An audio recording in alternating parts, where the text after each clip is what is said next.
Good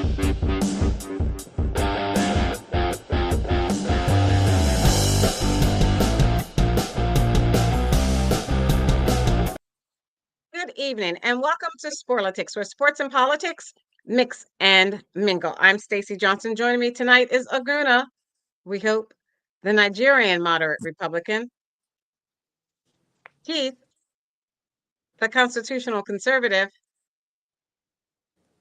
Stephen, the independent thinker,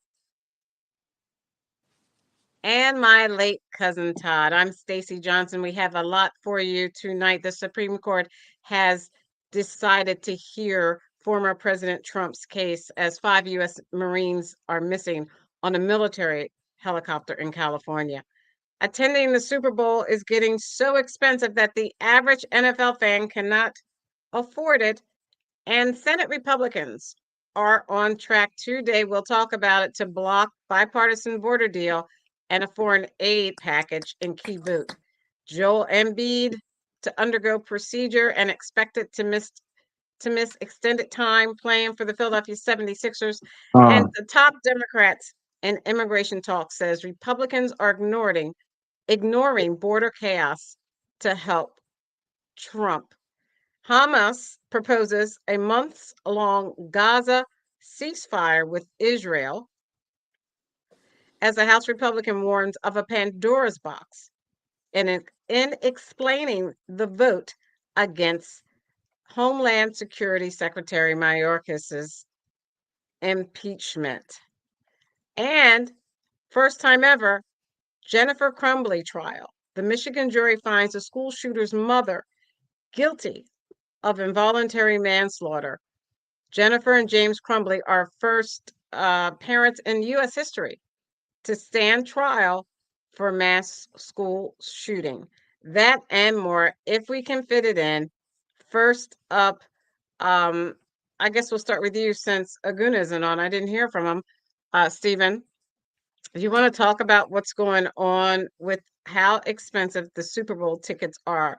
We know that it's going to be San Francisco and Kansas City Chiefs. And the tickets, the game is going to be played in Las Vegas. And I hear the tickets are so expensive that the average NFL fan like you, me, and Keith will be unable to afford it. It's on TV. Yeah, well, you know what? It has been like this for a long time, but you're right, Stacey. It's spiked a lot. It has spiked with this game because there's so much build up to this. There's so many stories that have lined up to this. There's so much Swift. There's so much Kelsey. There's so much Brock Purdy. There's so many storylines and so much about this game that it's like every NFL executive's best dream they've ever had. This is what they wanted. This is what they got. And I mean, I think the seats around 10 grand average, maybe somewhere around there, probably more closer to the game. Really? That people, that people sell, like people buy tickets early, the privilege buy the tickets early, and then they sell them for twice as much, 3 times as much, whatever. But you know what, Keith? If people have money like millions or whatever, and they want to spend $10,000 to be at a game, to be at an event for the rest of their life, they can say, "Hey, I was at that Super Bowl." Not many people can say they were at a Super Bowl. Yeah, but who cares? I mean, who cares if you're at that Super Bowl? I mean, really, somebody who's watching it at home on TV can say, "I watched that Super Bowl." Yeah, but it's not the same. And that little kid, you remember Keith and Stacey? He had black paint on one side and red paint on the other, and he had feathers in his hair like he was an Indian chief. Well, they got a GoFundMe thing for him and one person in his family, and they're trying to get enough money for him to go to the Super Bowl because all the crap that they put him on. Like this 9-year-old little kid, he's just a fan, and he's also a descendant of American Indians. Like that's his heritage. And he wasn't trying to do anything. He was a Chiefs fan, and they're Indians. They're Native Americans. So he dressed up like he had the red and the black, and he wasn't trying to hurt anybody's feelings. He was just a huge fan. And now everybody's trying to give him some money. They're way off their figure. But if anybody's watching the show and they can help a little kid out, that took a bunch of crap that it was like the whole world. No 9-year-old needs to be that famous. I could really screw him up. But if he goes to Super Bowl, maybe shake Kelsey's hand or something. Maybe give Taylor Swift a kiss on the cheek. If I could raise $10,000, period, I would not spend it on a football game. I don't care No, I'm what saying that the millions of people out here could give like $1 or $2 a piece, and that would or 1,000 people could give a $5 or something. That's what I mean. Not that you would give him $10,000 because that would be crazy stupid, or anybody to give a kid that much, or it would be 20,000 because somebody could go with him. But it's all that they need to be flown and all that stuff. You know, they need to get there. See that little kid? Yeah, it's a nice thing to do. He's a good kid. He loves his team. And when you're 9 years old and you love your team, that's what sports are all about. So we should be promoting these kids and never tearing them down just because they do something that the left or the right or somebody might think is not cool. I mean, if it's a little kid, let him kind of express and have fun. And he is Native American, so. Yeah, I hope he gets it. I hope he can get the money to go and just to wipe out all the negativity that went around him. Well, it says, I'm going to scroll down, and this is TMZ. This is the only place where I know TMZ isn't the best news source, but this is the only place where I saw a great picture of him. It said the parents of this 9-year-old Chiefs fan claim a Deadspin article accusing the young boy of wearing blackface to a Kansas City game earlier this year has made their lives a living hell, and now they're dragging the media outlet to court over it. That's cool. Yeah, they really should. Raw and Shannon Armenta filed the suit against the sports media company on Tuesday in Delaware, alleging Karan Phillips' story about Holden back in November was flat out defamatory. Yeah, that's good. That's a good lawsuit. That's when lawsuits are real and nice and help somebody. And maybe if they get some money from the lawsuit, they can give it back to everybody that donated to them as a nice gesture, or give everybody like a nice tip for helping them out to get to the Super Bowl or something. Maybe everything can work out for everybody. They were saying that he was in blackface, but if you look at this, it says, according to the suit, when cameras showed only the black side of Holden's noggin during the game's broadcast, Phillips took to his keyboard to demand the NFL take action against the child. Right. The parents claim that the article posted to Deadspin remarked how face paint made it look like Holden had found a way to hate Black people and the Native Americans at the same time. You know, I'm sick of this mess, man. Yeah, but Keith, he took the picture on that angle on purpose. His head was half red and half black. He wasn't doing blackface. Yeah, really. Come on, this is ridiculous. It's obvious what he was doing. I mean, he had a Native American, dress. Yeah, everything. So he was a chief. He was a chief. He was an Indian chief. Yeah. And they painted their faces. Native Americans paint their face. Yeah. So, Aguna, we're talking about this young child whose parents are suing a media outlet for writing a story implying that their son was essentially, let me say exactly. I don't want to say the wrong thing. It says the filed suit against the sports media alleging the story about Holden back in November was flat out defamatory. The story about this 9-year-old was defamatory. His parents are suing. Your comments? Oh, it's so ridiculous. What are they saying? What did they say about him? What's Aguna saying? You can't hear me? As Todd would say, Aguna obviously did not read the story. You guys can't hear me? Not ready. Yeah, we hear you. Oh, we hear you. Okay, all right. I'm joking. I didn't read the story either. Stephen just mentioned it as he was talking about the Super Bowl, and I just found it. So I didn't know either. I'm just joking with you. But if you look at that, the parents filed suit against the sports media company on Tuesday, alleging that their story about their son was flat out defamatory. He painted one side of his face black and the other side red in support of the Chiefs, right? According to the suit, when cameras showed only the black side of his face during the game, Phillips, I guess the writer, took to his keyboard to demand the NFL take action against the child. And it said, Deadspin remarked how face paint made it look like Holden had found a way to hate Black people and the Native Americans at the same time. Oh And they God, said the writer wrongfully implied that Holden may have been taught the alleged racism and hate at home. what the hell? I mean, that had nothing to do with race. The Well, parents said none of it was true. They said he wore his game day outfit for no other reason than to show his love for Kansas City, Thank and you. that the young man is Native American. Yeah. They asked Deadspin to retract the story and issue a mea culpa, but they claim the outlet refused to back down. Oh God. yeah, I mean, I think part of it is you can't. I mean, that's in kind of in poor taste to kind of talk about a child like that. I know, Thank you, especially if it's not. It looks like he's trying to coordinate his outfit there. But we live in a land of free speech. The writer is entitled to his opinion, and they're also entitled to, to sue them if Sue him. because freedom of speech has consequences, right? There's consequences associated with freedom of speech. Now, for those of you nodding your head, that's the same applies to Trump. So, Sure. therefore, Well, you can when he say what you says want to something, say, but you will have to be held accountable for what you say. So, Right. if our judicial system, which some people like or don't like in this country, decide that there's consequences to what the reporter said, and so be it. But he has the right to say it. I mean, he has the right to write the article. He has the right to put it out there. It's in poor taste, in my opinion, but he also has the right to deal with the consequences of doing that. It's let me unfortunate ask that you, the outlet Aguna. didn't take it down, though. I mean, They didn't take it again, down, when but you let me start ask dealing you, with Aguna. kids and start talking about people's Aguna. kids, that's poor taste. Okay, Aguna, you have a son about that age, if not a little bit older.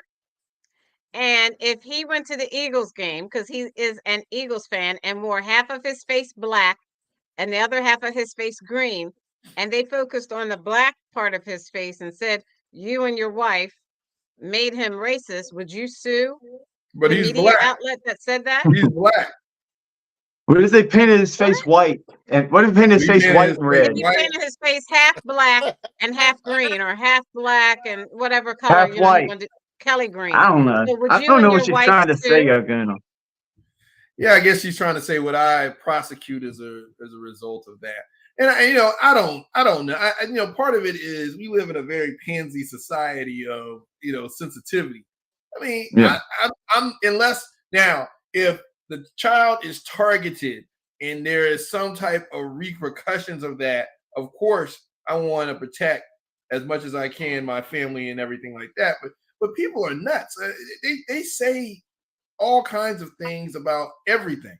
And again, they have the right to sue. He had the right to say what he said. Would I do that? I wouldn't say that about a child. Would I go as far as to try to sue the paper? I mean, if it went viral and I'm getting all kinds of hate mail and all this other stuff and all that stuff, absolutely, because I mean it's impacting peace of minds. And then if I ask them to take it down, they don't. It's maybe their legal recourse to have that happen. So you got to pursue those avenues. But again, if a black child paints his face black, you're more than likely they're not going to get the same media storm as this situation. How would anyone know? That's what you're saying, Oguna. No, that's what you're saying. But that's what you're saying. How would anyone know? Well, he's not green either, so maybe green people will get offended. Yeah, I would question. I would only say that Aguna. I agree with Aguna, except for the right. Rights. And let me just say something about rights. Rights are only valid if there is an imminent threat. The right to self-defense is if there is an imminent threat. You think of suing somebody if your life is threatened, your liberty, your property is threatened. That's the proper way to exercise a right to self-defense. So I don't see this as a right to sue, these people as a right. I'm talking about the other people to sue or any of that stuff. Now, What do you mean? You know, I mean, they have the right to. They have the right to sue. When I say they have the right to react to. Now, right. whether or not they get anything, again, that has to be adjudicated in court. Yeah. But I mean, And that it's can within cause, their purview to do something. You know, you're not saying, hey, you know, this person, but they feel, because to your point, they feel that they've been wronged, they feel that threatened, they may be feeling as if there's something, you know, imminent happening to them. And so yeah. I think that's within their purview to exercise. I mean, that I say it's a right, but I mean, they exercise some course of action against this particular company or against that media outlet.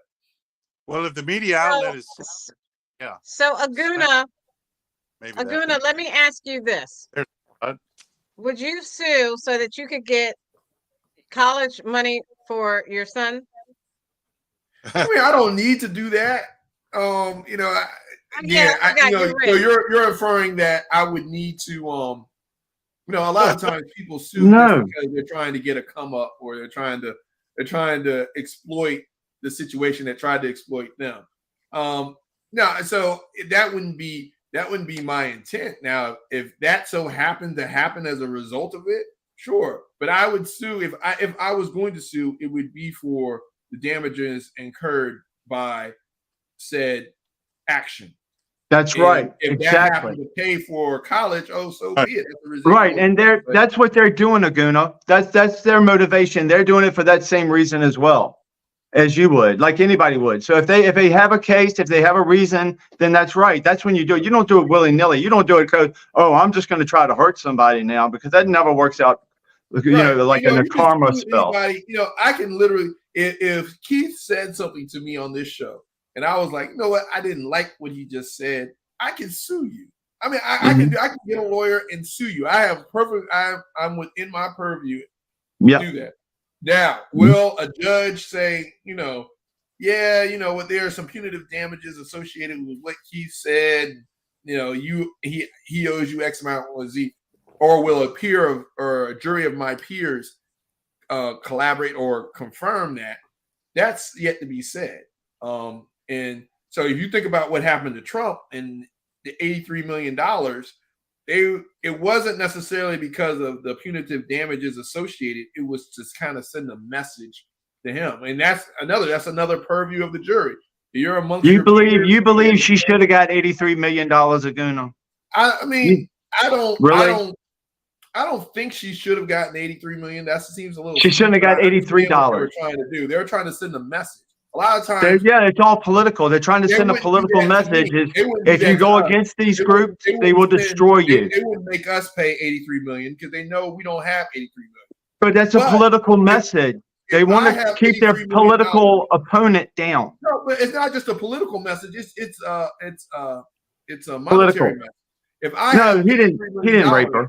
If I had $83 million, they make me do that too, because if I have $83 but he didn't rape her. They don't have any evidence. Let me finish. They have no evidence that he raped her. If I put myself in a position of legal jeopardy and I have $83 million to save, shame on me for putting myself in that position. I shouldn't even try to put myself in that position and continuously defame someone who he didn't. I know they're going to come back. He said, "I would not rape her." He said, "I did not do it." He didn't defame her. He said, and she's not my type. What else did he say? What else? He's like, he said, I like beautiful women. No, what else? And he don't have to rape. Donald Trump don't have to rape nobody. He's got money. What else did he say about her? What else did he say about her? You tell me. What else did he say about her that's worth $83 million, Aguna? You tell me. He kept saying it, and he has it. Tell me. So shut up. Okay, we're not.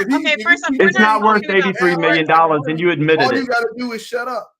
You got to protect your asset. We're not talking about sports. We're not talking about politics yet. We're talking about sports, and you guys jumped on and hijacked everything. So I'm sorry, Stacey. I try to help you keep them straight, but they are wild. You can't argue one or the other, right? So they are wild. So let's move on to the 76ers. Aguna, Joel Embiid. He's looking to, let me share my screen, undergo a procedure to address a meniscus injury. And let me tell you, I have had a meniscus cyst years ago, and that thing can swell up on you and make your knee really, really, really big. So, I mean, it's nothing to play with. It's regular surgery, like anything else, and he's going to be out. But will that give Philadelphia the opportunity to really show who they are without Embiid? Well, they haven't showed who they are so far. Was it like 8 out of 7? They've lost like 8 out of 7, and including they'll probably lose tonight when they play Golden State. Unfortunately, I got Golden State winning. I got Golden State on them.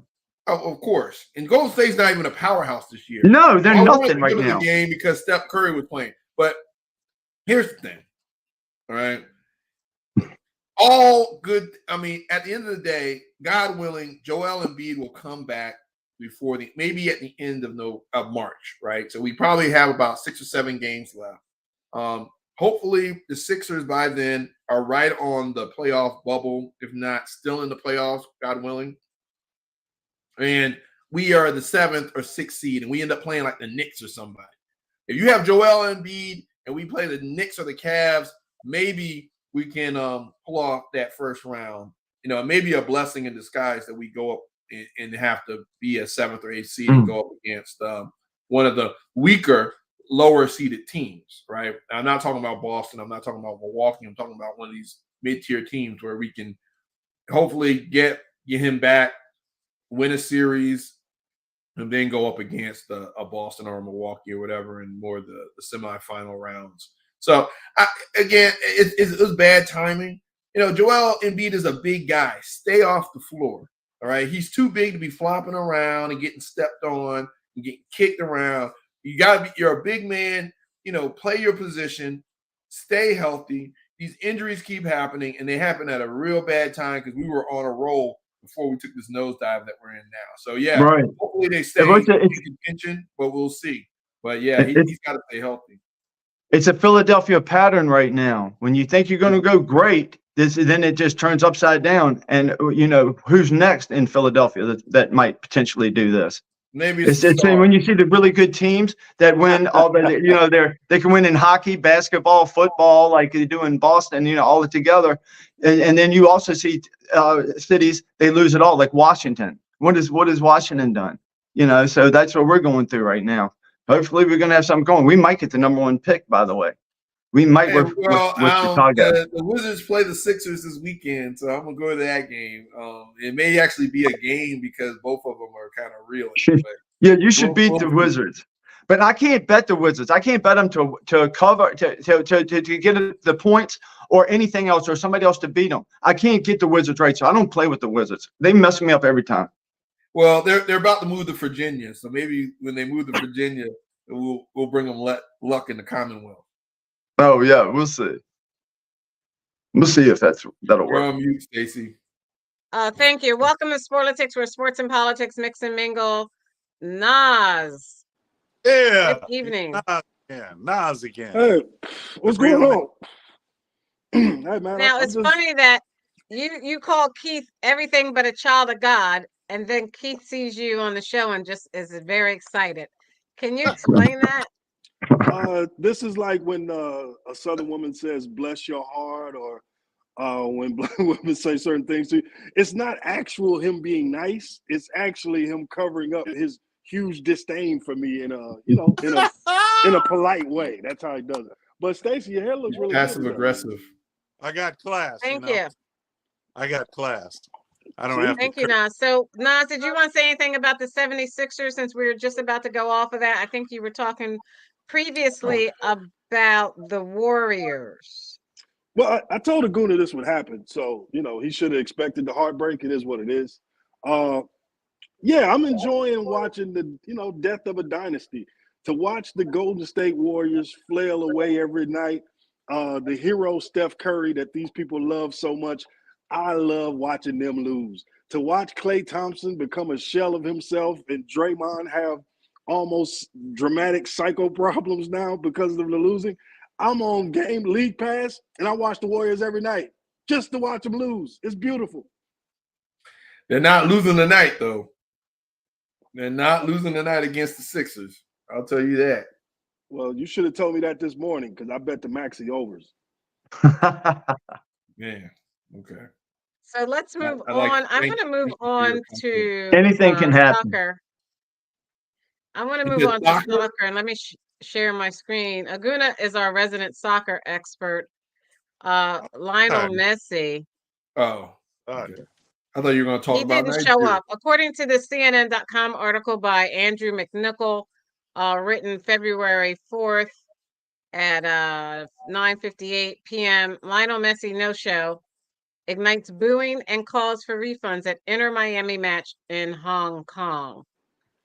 He's a fraud. I mean, I think that's pretty bad for people to boo and have signs up that say, you know, I want a refund if he's not there. He does not represent the whole team. He cannot play for the whole team.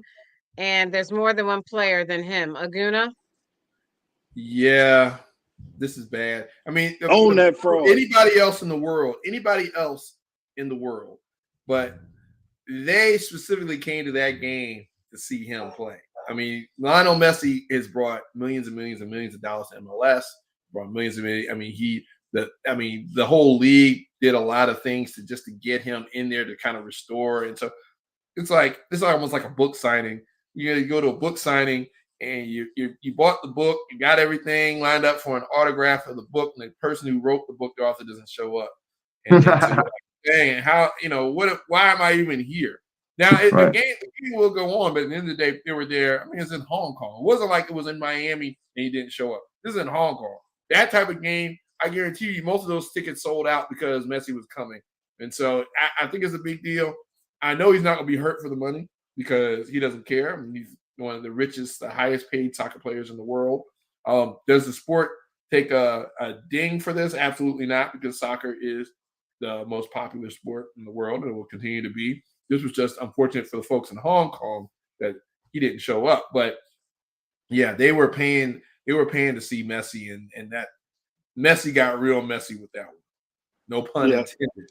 I want to know how the ticket scalpers did after people found out Messi wasn't showing up. Did they immediately evacuate the area before people could chase him down, to attack them for refunds and everything else, or what happened? But ultimately, I'm going to say what Aguna's not saying. Messi's a fraud. The greatest soccer players in the world have joined the league in Saudi Arabia. They're getting paid even more than Messi is to go to Inter Miami. Wow. And he chose to go to the lower level league over here in America and just cruise. He's scoring like 7 goals, I think, in one game. I think it was 5. But he's done some ridiculous things over here in Miami because he's playing in a lower level league and he's supposed to be too good for that. So, yeah, own that fraud. The Kevin Durant of soccer. They almost made the playoffs. Hey, well, I'm not gonna say he's a fraud. I mean, the man is good. He's kind of a fraud. How is he a fraud? Because like Nas said, he's not playing in the upper level where he could play. He's playing in the lower level. He's playing with the junior league. He's almost like a man swimming with the women now. Well, I mean, I think he's done what he. I mean, again, if you look at his career and the things that he's done, his accomplishments, he deserves to take a year off and do this and do nothing. Well, you know what the old saying is. Aguna, the old saying is, one monkey doesn't stop the show, but obviously one monkey does stop the show, and the people in that crowd was mad, and they had a right to be mad because they're there to see him. They're there they don't know he's a fraud. They're there to see the most perceived best player in the world, and he's the reason they bought their tickets, and the stadium is full because they bought their tickets. They have a right to be pissed off. Maybe he had something. Maybe he could say, hey, I had something going on. I couldn't get off the toilet or whatever the problem was. He needs to come out now and say, hey, something came up and I couldn't do it. I just couldn't be there. He can't just skip. He can't just be sitting in a bar drinking mojitos. I don't think it was fraudulent what he did, but the man can play. All right. The man can play. All right. He is great. Yeah, I get it. He's not going up against civil competition, but he's been there, done that, and beat that competition, man. You ever watch Messi play and see what he does? And like you said, he wants to take the year off. You're right. He wants to take the year off, but he's got to be there. He's got to show up. Unless something's really wrong with him. He's done it in the World Cup. He's done it in. He's done it. I know. Do it again. do it again and again and again and again and again. Yeah, he's great. He's great. I'm not taking nothing away from him, but he has to show up when they look. Hands down the Hey, best people in operator Hong in the Kong don't world. have a life to be so happy about every day. I can't imagine. Right. Stacey, before you leave the subject, you have to ask Aguna and Nas about the Super Bowl tickets, like you did. You know, you got to ask them. We're not talking about the Super Bowl. We're talking about soccer. And we're not He's gonna probably leave going to soccer. the. You're going to the Super Bowl, aren't you, Aguna? Guna's going to the Super Bowl.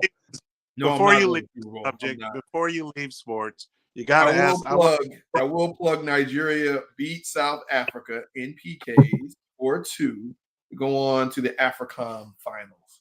And All right. For the Congo or Ivory And that Coast. is for soccer. That's for people like Cousin Todd who doesn't know that that's for soccer. AFRICOM. That's for the African Championship. All right. Yeah, you were worried about that game. Remember, you were worried about that game. I was worried about it. Yeah, I was. I wasn't worried about that they played Guinea Faso or somebody the game before. I wasn't worried about that. I will be worried if they play Ivory Coast, because Ivory Coast is the host country, and then for some reason the host country always tends to win these games in the final. So we'll see what happens. There's going to be a lot of Nigerians in the Ivory Coast though for that. It was nice to make it there. Yeah. Good spot. There's gonna be a lot of emails. Let me move on. Well, hold on, Stacey. Emails. There's gonna be a lot of asking for bank account numbers when they win. Anybody wants some Super Bowl? Wait. What'd you say, Nas? Yeah, if anybody wants some Super Bowl tickets, email Stacey and cash app me. I'll get the Super Bowl tickets to you. It's a 2-day wait on it, but I'll make sure I mail them to you. So Keith, if you want them, just run it through Stacey. I got you, brother. Well, I don't have $10,000, but okay. Do it for $5, man. I got you. So we were talking before you guys came on, and Keith, your internet is like slow. It's like falling behind a bit, or it's doing something because you're like moving. Like he bought that conservative special. That conservative package don't work so well. That's the Obama special right there. Got the Trump internet. So Aguna and Cousin Todd and Nas, before you got on, we were talking about how expensive the Super Bowl has become, that regular NFL fans like you and I cannot afford to buy a ticket to go to the Super Bowl in Las Vegas this year. And then that's what made Stephen talk about the young man who painted his face half black and half red for the Kansas City Chiefs game. Well, so what did you want to ask them about that, Keith? No, I just wanted to hear what Nas would have to say about it. I mean, he just said he could get tickets. I don't know. I'm not interested in the game. I just want to hear their opinion. Yeah, just send your cash. I got you, man. But as far as the game, like, this is the way it's always been. Like, this is not something new. Like, the NFL Super Bowl has always been a corporate venture. Corporations get the suites, and people comp tickets, and people spend a lot of money on tickets. The average fan is at home having a Super Bowl party. The women are watching the commercials and commenting on that. The dudes are talking about the game, and we've kind of made it into a home style event. So I don't think people are really missing out, because for the most part, what's a better experience? Spending your retirement money on going to this game for this one particular night and buying $20 beers and $50 food specials, or being at home with people you actually like and getting your own food and your own drink and everything else on a big screen TV. Like, I think the home experience is actually better, in my opinion. Especially when you win. Yeah, and unfortunately we didn't last year, but it was good to even be there. It was good to hope. Yeah, but like I said, this is a capitalist country. Corporations, the money talks. And so that's at the bottom line of it is, if you got it, you got it. If you don't, you don't. And, pull yourself up for your bootstraps and everything, so you can pretty much get it if you want it in this country. You just got to work hard enough, right? And then you can go to the Super Bowl. You too can go to the Super Bowl. But let's be honest. I mean, the average American doesn't even go to a regular NFL game. They may go to one regular NFL game in their lifetime, let alone the Super Bowl. So, I mean, The game is completely, it's definitely a disparity with the haves and the have-nots when it comes to sports in this country. And that's, again, if you go back to ancient times, ancient Rome, A lot of times, when the emperor was in trouble, he used the games as a distraction to the masses so they wouldn't be worried about all the corruption and stuff that's going on. And the gladiators go in there and kill each other. They throw a bunch of Christians in there, and everybody's watching the game. They're watching the slaughter. Meanwhile, the barbarians and the economy's collapsing, and no grain is coming from Africa, and the empire is slowly falling. And that's kind of like where we are right now, because we're very much before Aguna depresses us all. Let me just add again, the game day experience is better at home. Let's talk about parking. So, family of 4, he's probably spending about $60 to $100 on parking. Let's talk about after the game, getting out of the stadium and getting home. What are we adding? Another hour and a half to the commute on top of everything else from game day? So I don't know, man. I think that home package is sounding a little bit better than going to the game. Now, Aguna, of course, his team makes it to the Super Bowl. That's a different thing. That's a once in a lifetime thing, probably, especially for a city like Philadelphia. So you probably better go because you'll never have enough chance. Yeah, you're right. I know. I'm sorry that Atlanta has never experienced that. You haven't seen a parade on Peachtree, but maybe one day if you work hard enough, and if Matt Ryan just runs the ball instead of taking that sack, maybe you too can experience a Super Bowl victory. Sorry, we had a parade a couple years ago, sir. Don't forget. For what? For the Braves or for soccer? Come on. That's right. Talk about football. That's right. Been there, done moving that. on. Yeah, moving on. I want to talk about college basketball. This is the season, one of my favorite times of the year, which is men's bracketology, the 2024 NCAA tournament by Joe Lunardi, updated February 5th at 9:30 a.m. Bracketology is in its 30th season on ESPN.com from now until Selection Sunday. On March 17th, we'll keep you up to date on the postseason chances and projection of your favorite teams. Anybody want to talk quickly about what March Madness means to them? Like, I'll start. March Madness, what it means to me is this is a time when people's dreams can come true. You could be ranked number 20 or 35 or 2 and still not make it to the Final Four. But if you work hard enough and your team is so in tune with each other, you never know what you can do and how you can end up a Cinderella team in the Final Four. So I think March Madness is the American dream.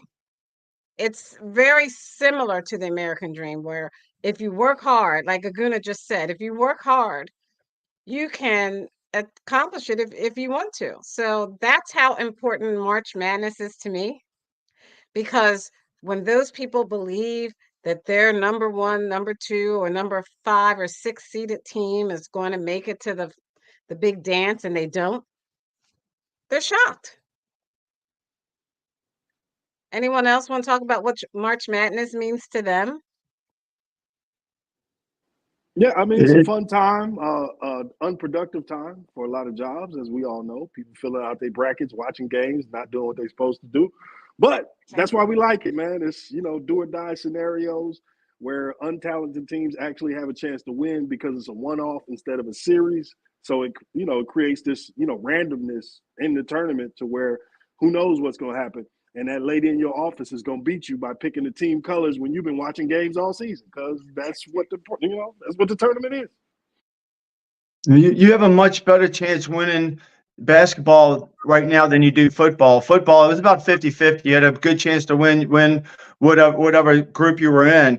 But now, college football is so skewed and people just jump off and they don't want to play, and it makes everything just horrible. If you pick everything before about college football, Stephen. But what I'm saying is college basketball, the March Madness, my point is it's so much better than the college football when you're playing right. Okay, it's so much because it's so much better because these teams want to win. These people want to win. It's more competitive. It's a lot of these games aren't competitive in college football because they'll sit out. They don't want to get hurt. They go into the pros. They're doing something.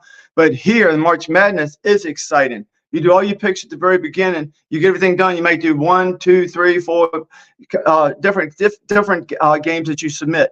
So it can be a lot more fun. You don't have a chance with college football betting right now in the bowl season. But right now, with March Madness, you do have a chance, and anybody's got a decent chance to do well. And you just have to be smart about it. And it's so much more fun. It's so much more exciting. And it doesn't matter production around the world or in this country. It doesn't matter. It's for a little bit of time. Everybody loves it. And people schedule surgeries and stuff around this. Because they can have the time off, they can watch the games. They do because it's kind of smart. It's kind of smart to do that. You just sit there for a couple of weeks and just watch the game. So yeah, I love it. I love March Madness. It is the best. It's the best. It's the best time of the year. Thank you, Stephen. I'm sorry. I thought That's you were all right. saying It was you just a were interjecting misunderstanding. college football, but you were right. But Let me ask a question. no, thank you. How do you know that people schedule their surgeries around it? You had surgery, and I've been I've never done it. It's something that's known. It's like it's common knowledge, and I wouldn't think you would understand that or know that because you're not a sports guy. But people that are into sports, it's common knowledge that people will have surgeries. Like when a man gets clipped. Or what do they do to dogs? They spayed or neutered. When a man gets spayed, or I don't understand how it works.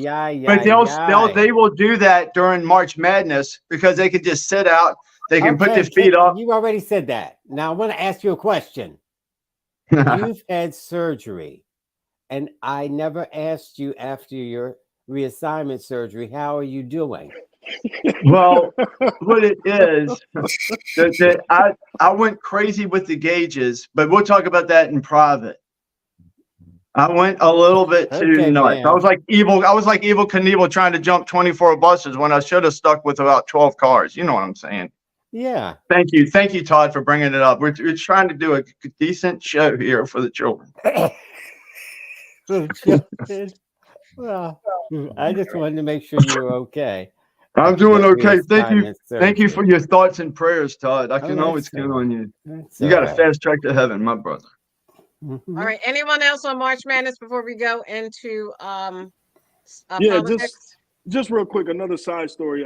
Dartmouth has proposed the kids being presented as employees. They've decided that they're voting on unionizing. And if this actually happens, there's a domino effect that will happen in college basketball, football, and everything else, to where the so-called student athletes will have to be considered employees. And at that point, the NCAA will have to pay them. So that's a whole nother ballgame. I thought they were getting paid. No, well, they're getting paid by the schools, not the NCAA. I think that's what Nas is differentiating. Gotcha. Yeah, okay. The NCAA has one of the greatest pimp schemes you've ever seen, where they said, look, we don't want to pay these kids. It ain't right. They don't deserve anything. Okay, fine. We'll let somebody else pay them. So they brought in advertisers and sponsors and let them pay them, but the schools still are not paying. Oh, okay. That makes sense. So Cousin Todd talked about that often, about how the student athletes should get paid. Cousin Todd, do you want to weigh in? Oh, yeah. Oh, well, I did talk about that. And Aguna and Stephen. Well, no, Stephen was on my side, but Aguna, the Republican that he is, didn't think the children should get paid anything. They're lucky to be there, and they got a scholarship. Oh, that was years ago. Get over it, Todd. I've evolved. Don't let Laguna before after the Michael Sam conversation. When he was making those comments, he had all his hair on his head, Todd. Exactly, Todd. You can evolve with the issue. You too can change. That's back when Laguna had to go to the barbershop. Right. That was a long time ago, man. I'm growing it back. Keith challenged me to grow it back and get a hairline like his. So I'm about to do that. Do it. So let me move on. Our thoughts and prayers to the families of those United States Marine Corps or United States Marines that are missing off the coast of California I think they were in a helicopter. So our hearts and prayers to their families, and hopefully they will be found. alive. But that's just really, really tragic. And our hearts and prayers to go out to the service members killed in the Middle East a week ago. I don't know if we talked about that, but I definitely want to say one person was from the local Philadelphia area in Willingboro, New Jersey, and but lived in Atlanta. But our hearts and prayers go out to their families. Yeah. And other tragic Supreme news. Court. I was 2 rebounds away from a $10,000 parlay the other day, and just didn't go my way. Didn't get that last rebound. Wow. Oh, That's sorry. I terrible. guess that was bad taste. No, that was pretty. It was pretty true. Hey, I feel your pain. That hurts. That's when you get up in the morning. It's the first thing you think of is a bad beat, man. I know that I feeling. decided I was going to out terrible the terrible people on this show today. Sorry, Steve. Oh, okay. Oh, you weren't serious. You were just joking. That's a good one. Okay, so let me show the screen. Donald Trump, the Supreme Court has agreed That is a very to hear his ugly case. Mm-hmm. One case of his, as this says, is headed to the U.S. Supreme Court this week. It's a Colorado case in which Trump was declared ineligible for the state's 2024 ballot for violating the Civil War era insurrection clause in the 14th Amendment of the U.S. Constitution.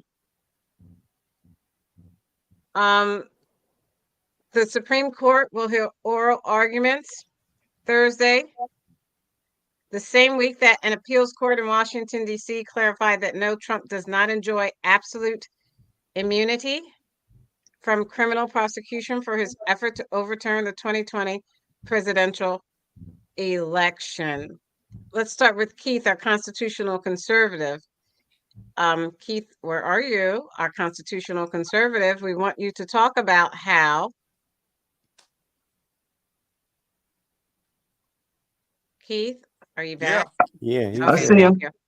I didn't go anywhere. To talk about how Colorado case in which Trump was declared ineligible for the state's 2024 ballot by the state of Colorado for violating the Civil War era insurrection clause in the 14th Amendment of the U.S. Constitution. How was Colorado able to do that, and how was Trump able to send it to the Supreme Court to override a state's right? Well, first of all, what is a state's secession? They're breaking away from the Union, have to do with Trump, a former president. Yeah, with Trump's accusation. I mean, nothing. This is ridiculous. And I hope the Supreme Court judges correctly. This is totally out of context. What insurrection? I don't even know how they could include that in language. No guns. Hey, peacefully protest. Yeah. Stephen knows. He knows the truth on that. He's probably the only one here that knows. Besides they me, know so. it. They know it too. They're just not on our side. On that day, Keith, you said they had no business doing that, breaking into the Capitol building. That's what you said on this show. Yeah, but you said they should be punished for doing that. We didn't know what was happening. We know now what was happening. It was a trap. Thank you. But I mean, that this was a trap. Oh man, I want the listeners to hear this because they do this. Yeah, because we have the receipts. I want the listeners. We have the receipts. I want the listeners to hear it too. Stephen said, one at a time. Excuse me. Okay, I've got to stop this. Last week, I was accused by Aguna and Cousin Todd of not being able to control this show. This week, I'm going to control it. If you guys talk over each other and the audience can't hear, I'm going to put you off the show tonight. That's it. Let everybody finish. The ship. Todd, you started by interrupting Keith when he was explaining what he was explaining. Go ahead, Keith. Well, like I said, it was all not of a sudden she gets to be a stifler.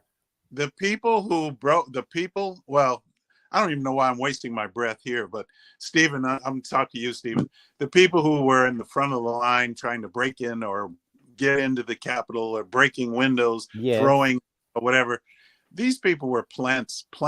These people were not MAGA people. The MAGA people were civil. I know this for a fact because a friend of mine, who I would never mention on this show, you guys would know that person if I did, because that person has been on the show before. Yeah, But well, Todd did. Todd mentioned her. a friend of mine was there, okay? And that friend of mine said that they were throwing the police, the Capitol Police, they started the riot police, whatever you call them. They were throwing tear gas. They were throwing tear gas into the crowd. They were trying to incite the crowd. And many people who were in the front line and doing all this stuff, who were unarmed, of course, they were plants. They were people who were not of them. And I believe that too. You're right, 100%. Yeah, Okay. You're right, Keith. I have a question. So those people are that was not those people Todd, wait are a minute, now Todd. called. Let him finish. Todd, let him finish. How long are you going to let him go on? I'm done with this. That He's was done. not an insurrection. It's not an insurrection. If you think it is, there's something wrong with your head.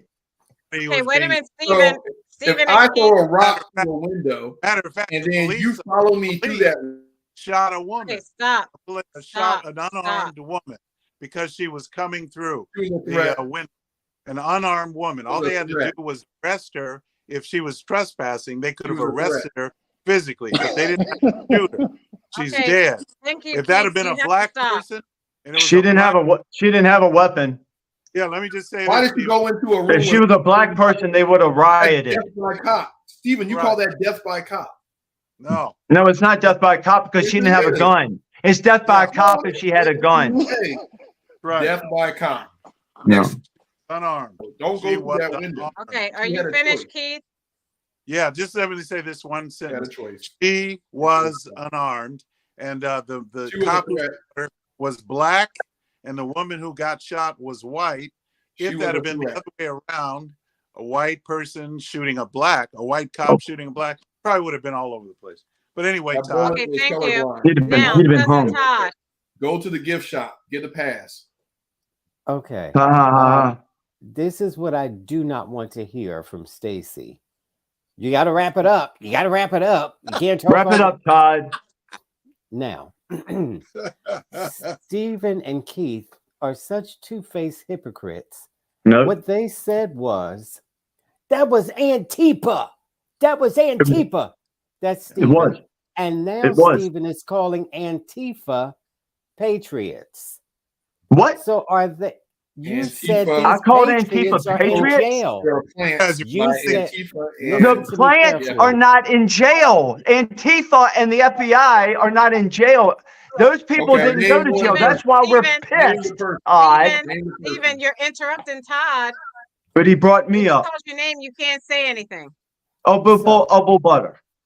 So anyway, first he's calling. They say, "Oh, they shouldn't have done that. They broke," and you saw how they broke the windows and climbing up the building.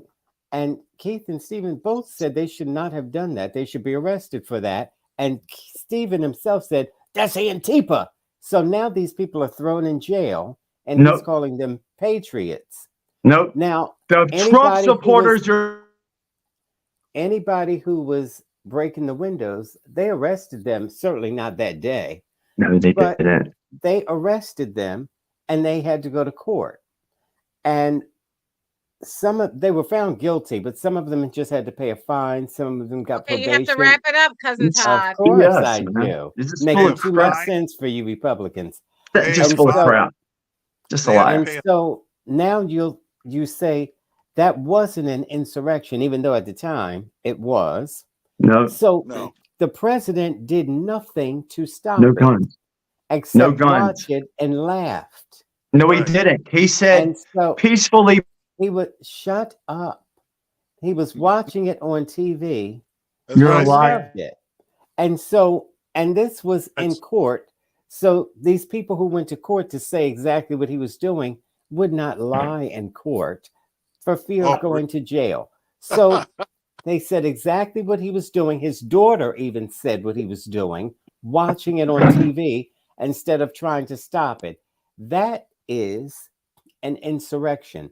And Trump is liable because he's the one that told the people to come out on sticks. It's going to be wild, he said, and Well, then I did know. nothing to stop it after You forming did. this gang to do what they did. And when you're trying to stop the proceeding of a public transfer of power, that's political. You can't do that. You can't I stop believe that it's red transfer line. by having your goons bombard the White House. You can't do that. Just like you said when the guy pulled the fire alarm, oh, he should go to jail. He should be He thrown didn't. under the jail. He That's didn't. what Stephen said. He Yeah, should he be should have. thrown because he stopped the proceeding, is what Stephen said. Okay, he did, and so did they, and the president at the president's request. No. So the president incited that insurrection, and it's called an insurrection. And No, so it's he not. may not run for president, and he should be thrown in jail. How That's come and they then he haven't was charged talking him for about insurrection, he didn't rape Stacey? that woman. Very How do you good, know if Stephen. he How, raped how that come woman they or haven't not? charged him You with weren't insurrection if there. it's an insurrection? So Because you you're don't They know lying, if Todd. he raped They that impeached woman. him. You Right, see, he's talking Stephen. over me. They impeached him. You No. don't They didn't know if impeach he him for raped that woman insurrection. or They did. not. And can you shut up? You don't know whether or not he raped that woman, and a court said he did, and that's why he had to pay. And then he You're in the defamed room. her, so that's why he had to pay again. And if he continues to do that, he'll have to pay over and over again. She'll So never get a penny. She'll never get a penny. Todd, you can't go on for the rest of the show until I the was show's never over. wrong. okay, I'm done, Trump supporters. Thank you.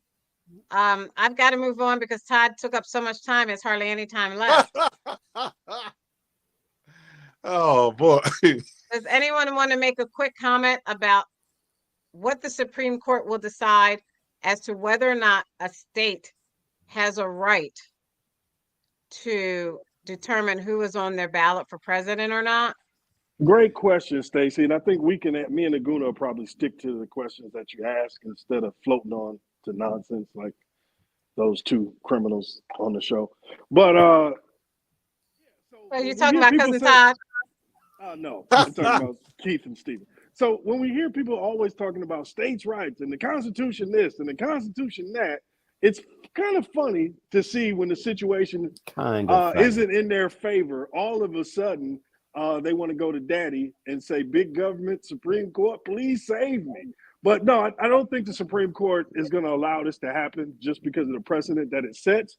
But the reality of this is the Republican Party that is doing this. This is the Republican wing of the Colorado Party saying, we don't think this guy is going to make it to November, and we might want a different horse in the race.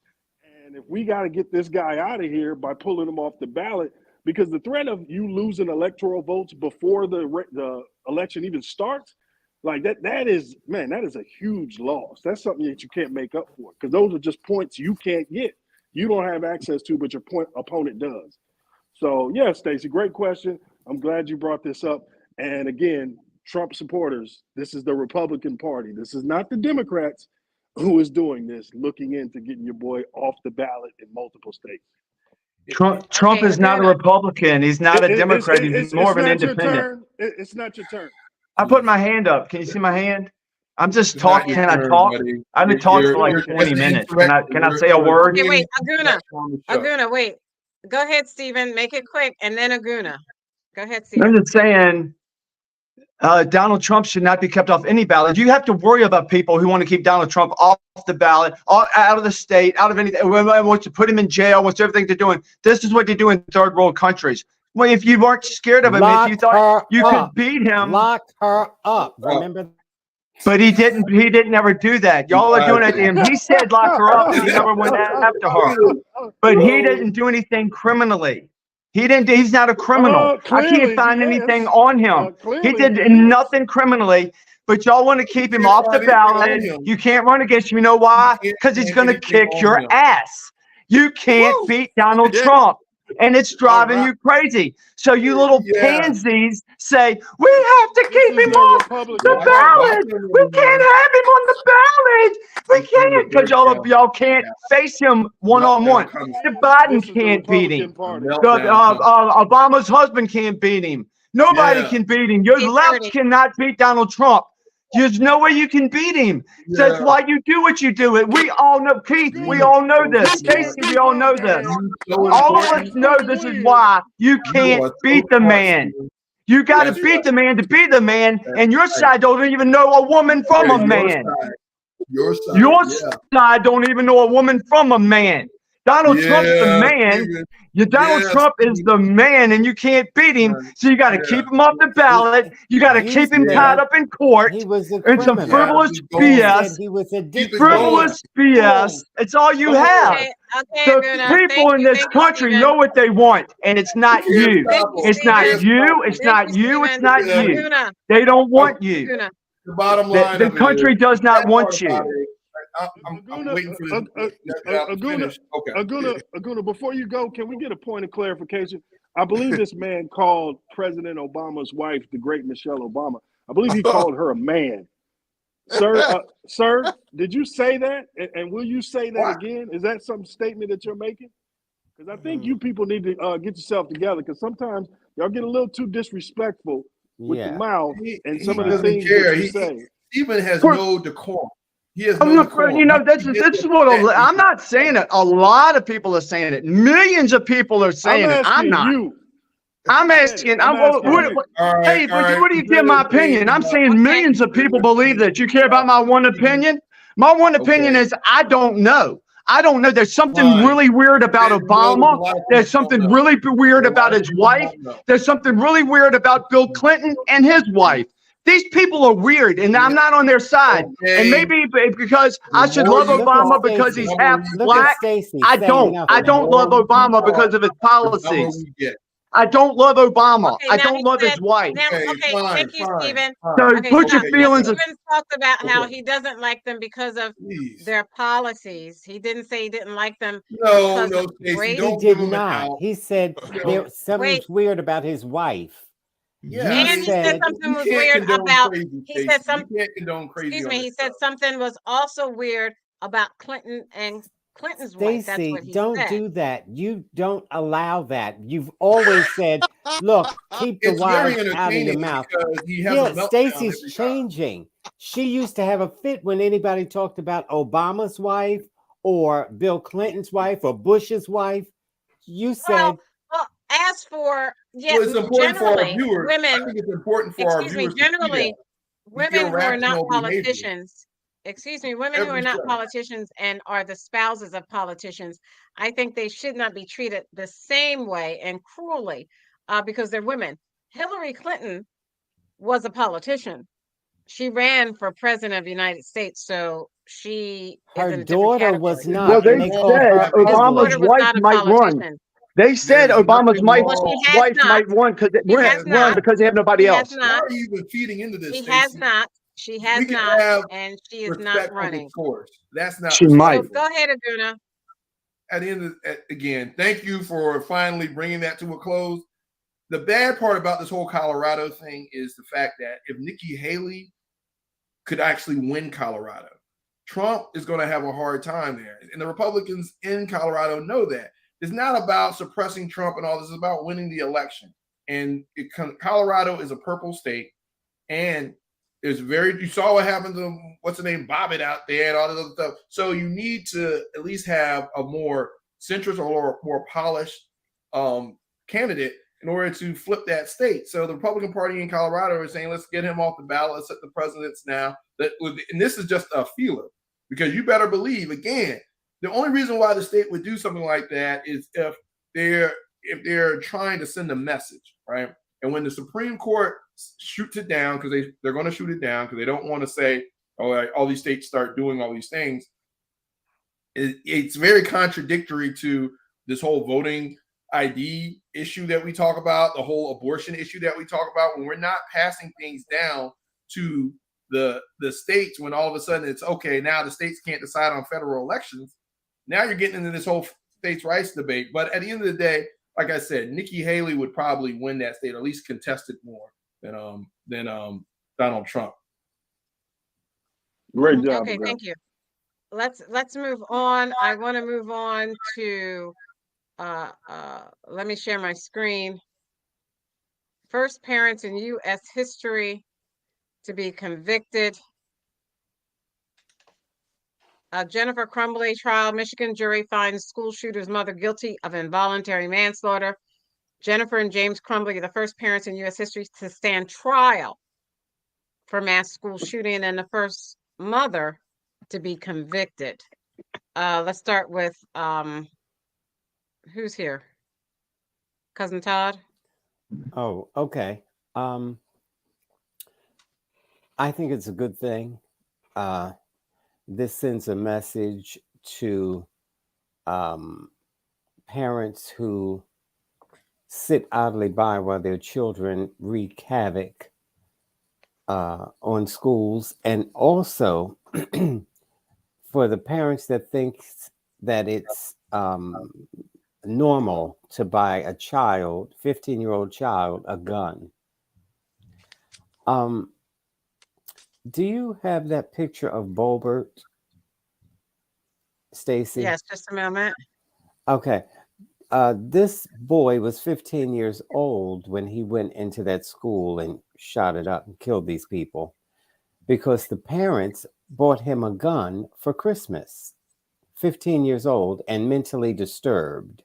They thought it was a good idea to buy him a gun because of people like Bolbert glorifying guns. And ignorant Americans think that's what you buy your 15-year-old child for Christmas. And so this is what America has come to. Shoot up the schools and see that's Bolbert on the screen with her family, with these young children with AR-15 rifles, glorifying guns. Why would she do that? What is the purpose of this Christmas card? NRA endorsement. And so because you want that endorsement, you give the message to other ignorant families that this is what you should buy your children for Christmas. AR-15. Now, this also is a picture of Representative Thomas Massey, Republican from Kentucky, posted a photo of his family posing with guns on Twitter for Christmas as well. This is how sick these sick Republicans are. And so it's really their fault that these shootings are happening. They want no gun restrictions. And anyway, I think it's a good idea to blame these parents because they should have laws in place where you must keep your gun in a safe place and you cannot and should not buy children guns. America is sick in the head over these guns. Stephen, well, let's look at that a good idea? Is that a good idea for those parents to have their children with guns at 15 years old? And let them think it's okay.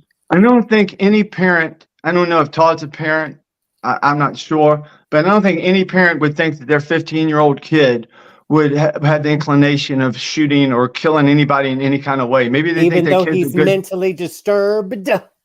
Was he can you say mentally disturbed normally? What was he mentally disturbed? Is that I don't if that's a fact, I didn't know that. Was he mentally disturbed? He had some mental health challenges, and the school you wouldn't recognize it. Known I'm that, sure. and the parents had gone. I see it every day on the show.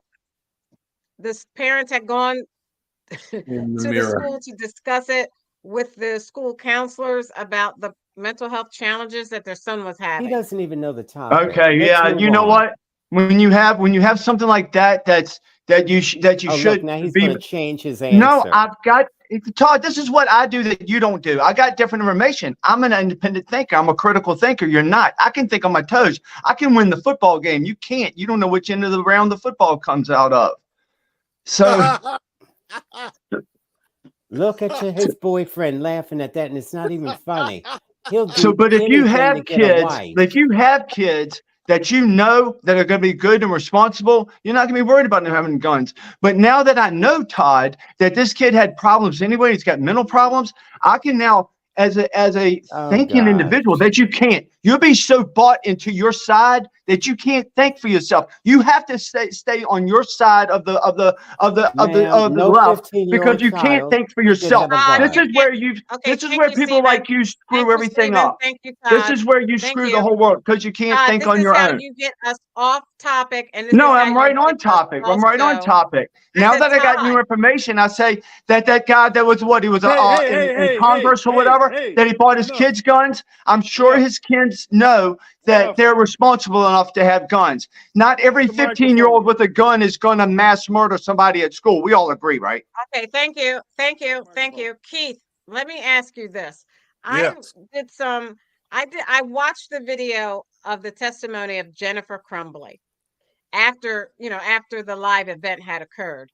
And she basically said that she brought her son, who killed 4 people in his high school, a gun and said, "This will be your gun to use only in the presence of me and your father at a shooting range. Oh, That's all you use it yay. for. Okay, And great, this is what this Mom. gun is for."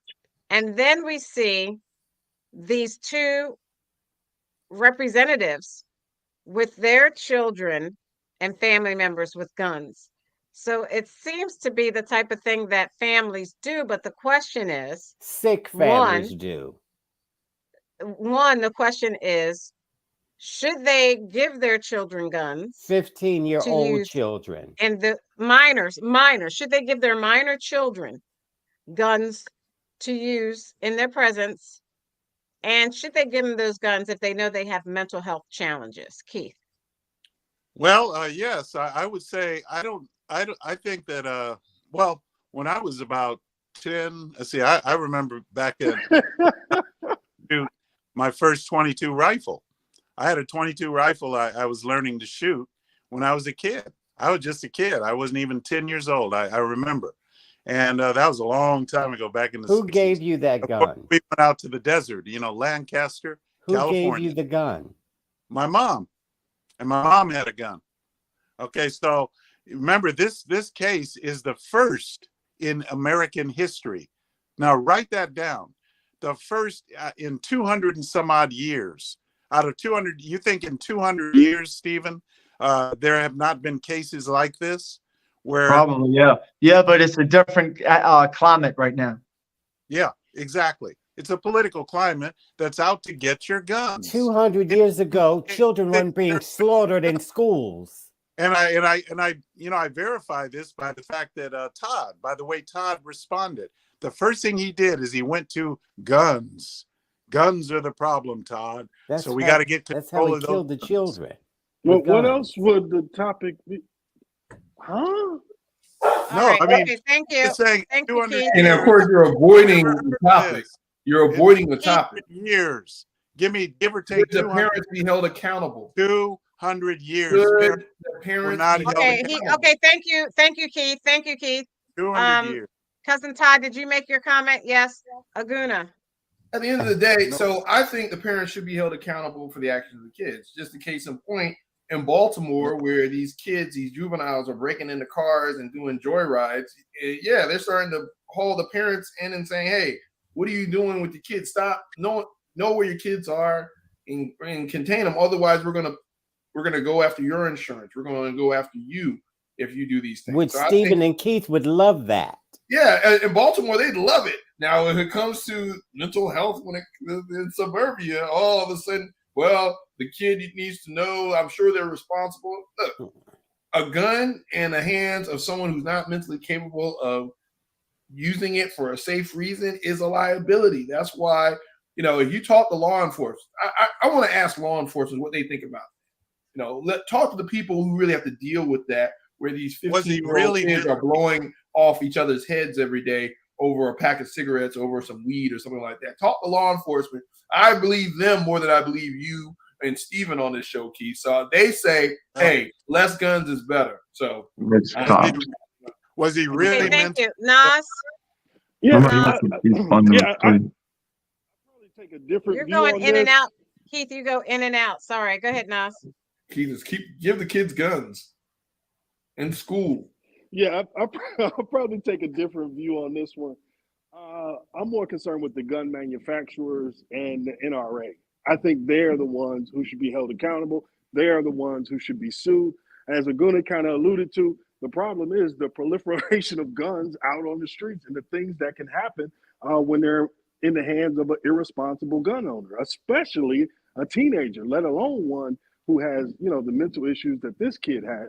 So, no, I don't want the state to be able to go after parents for acts committed by the kids, because knowing the good old USA, how that law would actually be applied, Good for you, not Nas. be a scenario that we're seeing today. The scenario would be majority Black and Latino children I and knew their it was coming. parents Yes, being brought there up it on is. All right, Nas. I knew that was coming. Count Thank you. Chocula, I am not buying your cereal. Calm down. Thank you, So- Nas. So I just, that's what I'm kind of wary of, Stacey. This is a really good question, though, because this question brings everything to the forefront. Because you're thinking about the children that this kid slaughtered. You're thinking about the irresponsibility of a parent who knows this child has these issues and just makes a proclamation of, you can only use it while you're with us, and just assumes by not securing it that the kid is going to listen all of a sudden. Yeah, So, they should have locked it up. It's terrible. Hey, think parenting about all the Black top of parents it. that would be in jail. They should have locked it up. So you're saying they should have been liable then? If they're saying No, you they should have locked locked the gun up, knowing that the kid has issues. If they said you can only shoot with us, then they should make that happen. They say, give us the did gun. lock it up. We're- They did lock it up. How did the kid get it?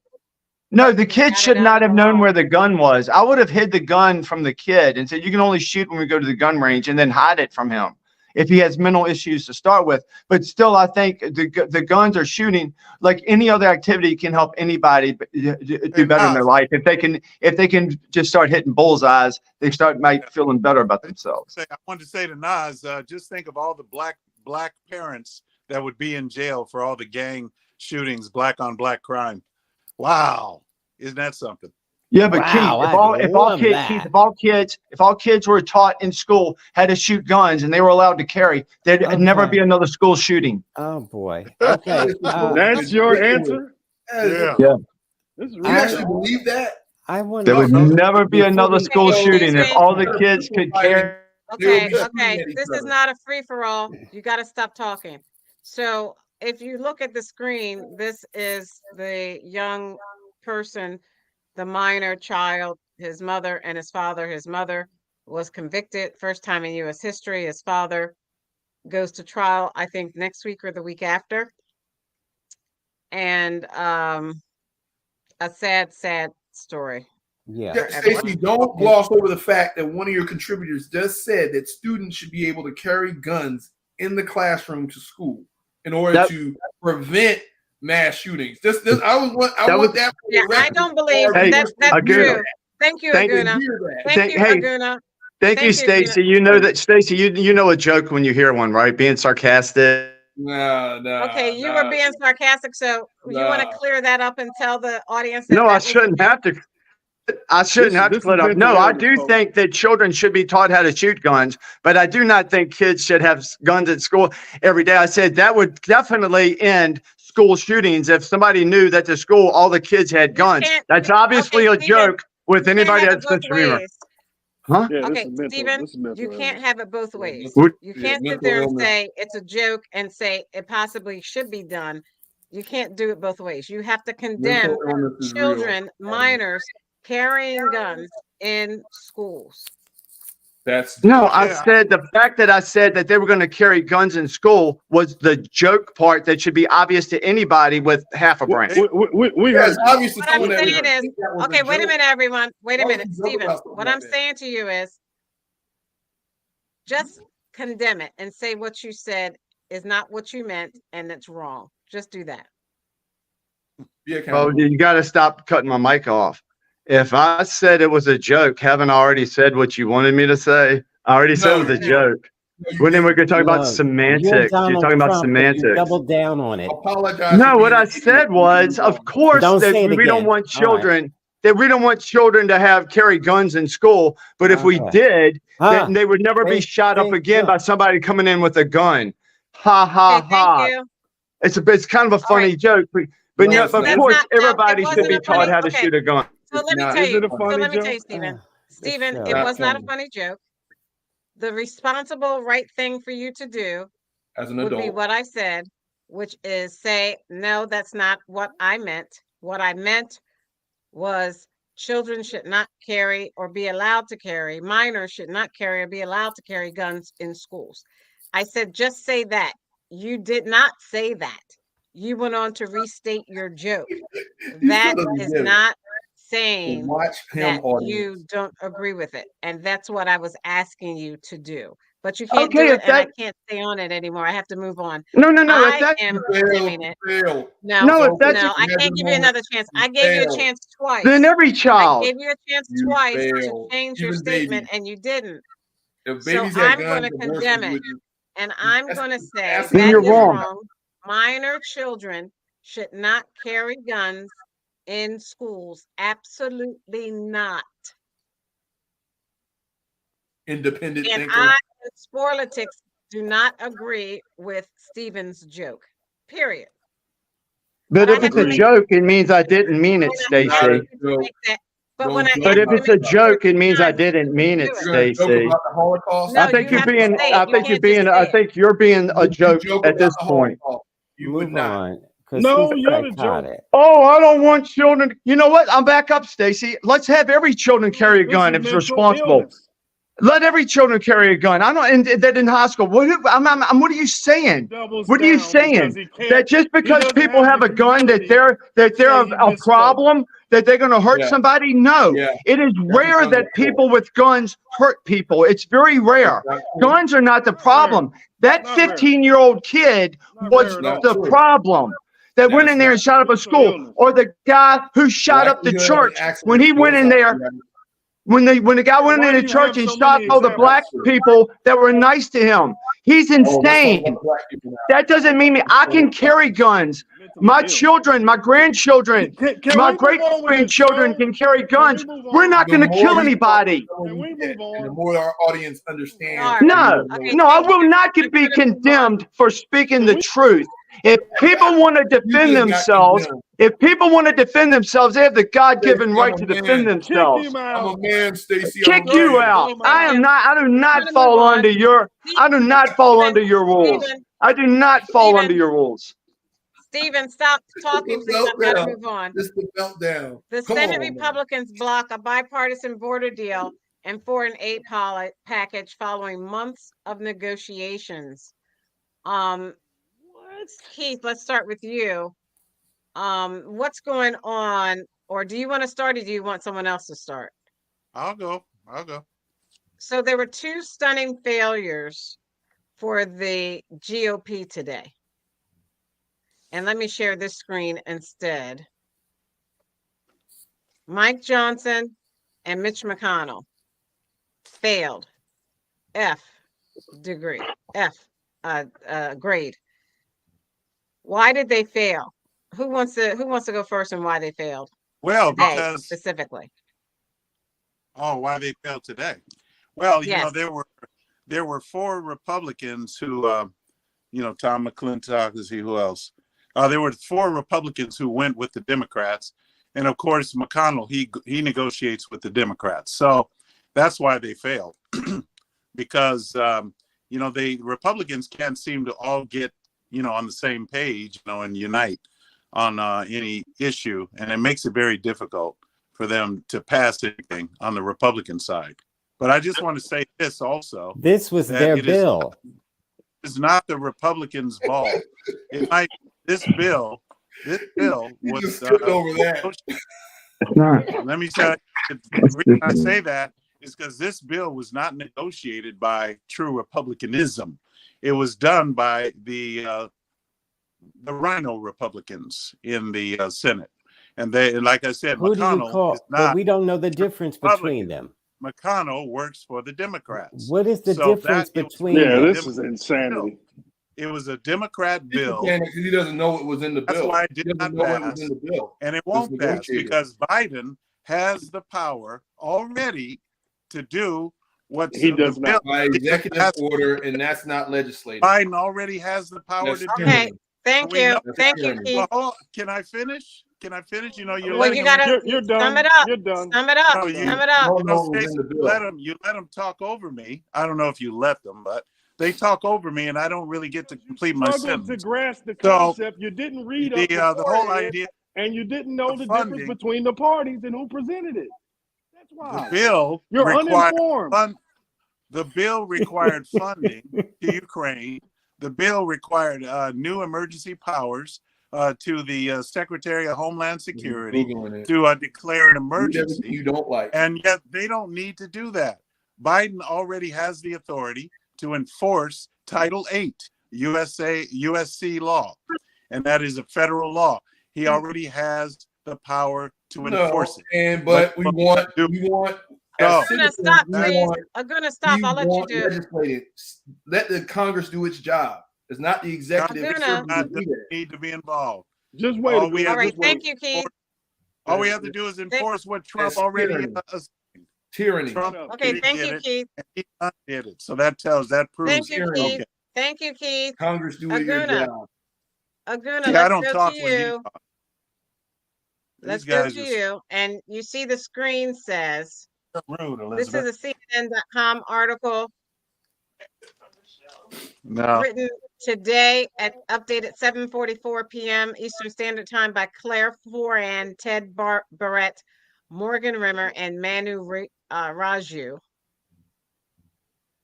And it says Senate Republicans blocked a major bipartisan border deal and foreign aid package with assistance for Ukraine and Israel in a key vote today amid a torrent of attacks on the bill by former President Donald Trump and top House Republicans. The failed procedural vote amounts to a stunning rebuke by Senate Republicans of a deal that would have enacted restrictive border measures and was crafted in part by one of their own members, James Langford of Oklahoma, one of the chamber's most conservative senators. Republicans demanded that border security be part of the bill, but have now rejected the deal after pressure from Trump, who is making the border a central campaign issue in his race for the White House. Aguna. Yeah, there it is, man. The beautiful thing about the Senate, and we always talk about we're in a republic, right? So the beautiful thing about the Senate is it forces you to negotiate. So when you come on the show talking about rhinos this, rhinos that, no, it's the most conservative guy came up with the negotiation, right? Yeah. The quiet thing out loud is the fact that Trump was putting pressure on them to kill the bill. But the Senate is about negotiation. Otherwise, you're going to be ruled by the House. And the House is majority rule or mob rule, as many on this show would like to say it. So when government is actually working or forcing negotiations, and in negotiations, you don't get everything that you want. So people that are whining on this show saying that we need all this, yeah, you're going to put your Ukraine money in with there's 15 billion to Israel in there too. You're doing all these things so that everybody has a vested interest in getting things done. It's about getting things done. But no, what's happening, especially on the Republican side in the Republican Party, is not about getting things done. It's about fighting the Democrats. So you're being held accountable for what you don't do versus what you actually will do to address the issues that the country needs to have to. Good job, Aguna.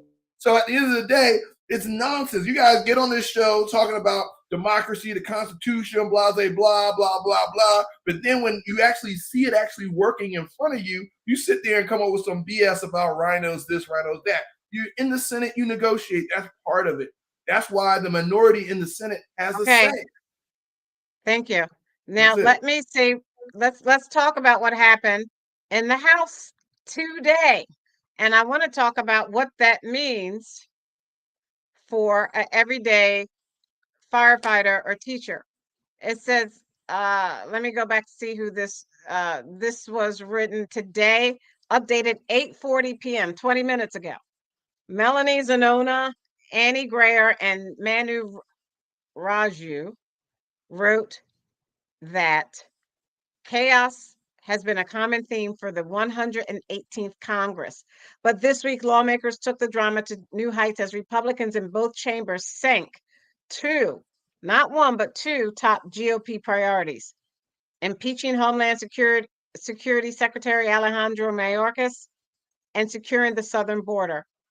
serving up a double dose of dysfunction in the nation's capital. In the House, Tuesday's embarrassing defeat of the Mayorkas impeachment yesterday, which was quickly followed by another floor failure over a standalone Israel aid package, only crystallized the GOP's year-long struggle to govern amid a rambunctious and anemic majority. In the wake of the fallout, Republican lawmakers are openly airing their frustrations and pointing fingers as to who's to blame, with some questioning their own leadership's making, and in particular, Mike Johnson. Stephen, how are they going to get voted back in to Congress when it's their turn if people feel they don't have the wherewithal to get things done? Oh, they're going to redo this vote again. You've heard about that, right, Stacey? They're going to do another vote. They're going to get things hopefully in order and to get the vote right to get what they need. So I'm not worried about it. The Republican Party is a mess. They're a complete mess from up and down. They're getting rid of people. They got rid of that Romney woman, whatever her name is. They're getting rid of her. It's just bad time for the Republican Party. We got an election coming up. So it's a mess. Everything they do is a mess right now, and I don't know what they're going to get passed, not going to get passed. But what we need to do is what they're saying is who this. suffers as a result of that? Do what now? Who suffers as a result of the dysfunction? The American people, because the Republican Party needs to do a lot better, because we need to win this election or we're going to lose this country. Okay, thank you. We already have lost. Yeah, we're very close, Aguna, and you might be right. You Very might be right, quickly. Aguna. We may have already lost it. Cousin Todd, we'd like to hear from you. You know, Aguna sure doesn't sound like a Republican. Cousin this Todd, guy- we'd like to hear I from actually you. hold them accountable. I say get Yeah. things done, and since they make concessions and these weak speakers are there in the House, this is a result of that. oh, so you're Okay, more of Cousin a Todd, we're out of time. I'm out of time, Todd. Your- You have to unmic your You're more mute. of a You have to McConnell. unmute your mic, Cousin Todd. Mitch What Let's does go. McConnell. Let's that go. even Let's mean? go.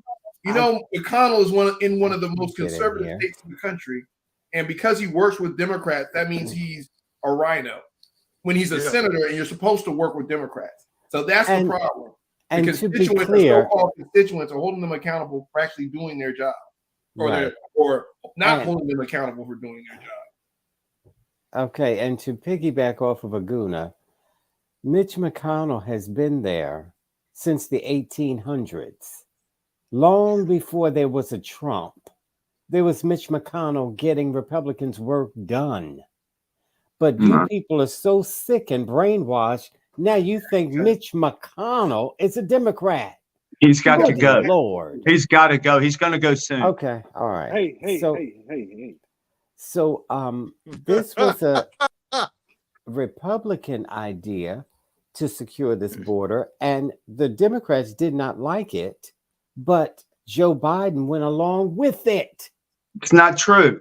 This is not going to secure the border. Hey, hush. Ain't your turn. You ain't. All right, So- Sarge. You didn't When- read it. You didn't read. You don't know what's in the bill. No, And I so was when I know what's in the bill, and the bill sucks. I know what's in the bill. I read it. Stacey has Joe Biden no agrees. control here. So, and then she'll tell me, wrap it up, hurry up. So now the Democrats did not like this bill, but Joe Biden went along with the Republican bill that said, after 5,000 people come across, shut the border down. The border has never been shut down in the history of America. But Biden said, okay, we'll shut it down because the Republicans wanted that. He went along with it. This is a Republican bill that they flipped and said, oh, no, we don't want it because our big daddy lover, the one that's Biden's age, said, don't do anything because I want to get elected on this. So I can say Joe Biden didn't do anything and I'm going to secure it. And dum-dums like you'll say, yes, sir, master, sir. So they don't care about the American people. They don't care that, of course, you say they're coming in over the border. That Trump doesn't care. That's why he said, don't pass anything until I get in. Mm. You see? So now You have these people that are scaring you to death about the invaders are coming in. That's what you say weekly. And you can stop them from coming in. Good. But the Okay, thank you. Republicans don't You want to can't stop talk for them the from rest of coming the, you in can't talk to 10 because o'clock. it's never been about stopping them from coming in. It It's is. about winning elections. No. Good job, By Todd. saying About the winning Democrats are not securing the border. It's a the worst trick, it's been. a It's the joke. worst it's ever Good job. been. Good job, Todd. The border Yeah. is the worst Okay, it's ever thank Be you. been. quiet. Be quiet. Okay to do something about it. They were trying to, and the Republicans The said border is the Okay, worst it's ever been. excuse No, they're me. not trying to do nothing about it. They want it this way, and you're That's why lying they if you Hush, have a say border. otherwise. That's why The the left border- wants this It's invasion. not The your left wants turn. this invasion. It's And a not lot of your Republicans turn, want it too. child. They're It's not your a turn, lot of child. Republicans want it as well.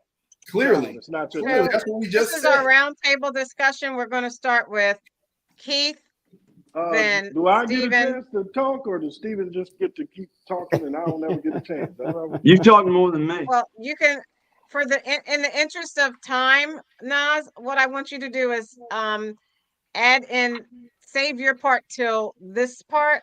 So add your part into the roundtable, okay? Just so I can get through this really quickly because we're out of time. Hey, Keith and- Stacey, I'm a team player. I don't, get boisterous and yell at people and do that stuff Steven does. You don't call people Okay, names. thank you. Thank you so much. Keith, Stephen, Nas, Aguna, and Todd. Keith, you've got less than 1 minute to talk about this as a part of our roundtable, which is the Hamas proposes a month-long Gaza ceasefire with Israel. Well, I am proud of Netanyahu. That's my man. He's a real man. He's a man's man, like Trump. He said that there will What be does no. that mean in English? See, there they go. Todd, There- Todd, There- don't interrupt him. Thank you. I Thank just you. wanted to understand what he meant by that. Oh, No, you God. didn't. You're gonna take. I don't have time to explain. So basically, he said that the Netanyahu said that there will be no ceasefire until we finish the job. That means What taking job out is that? Hamas. Todd, Taking out Hamas. Once they kill and destroy Hamas, then the job is. Then there will be a ceasefire. I love it. And also to correct something Todd said. In March, I Googled it, Todd. I Googled it. In March 2020, Trump administration closed the border. Okay, in 2020. That What was was just going on in March 2020, Keith? well, that in The 2020, pandemic, the fake pandemic, the that was Democratic during hoax. COVID. During the COVID, they closed the border to all land areas. In other words, to those who are Don't go not chasing US, waterfalls. You have enough time. I have to rough those time who are answering not a question. U.S. citizens. Don't try to do See, a fact check. You guys are.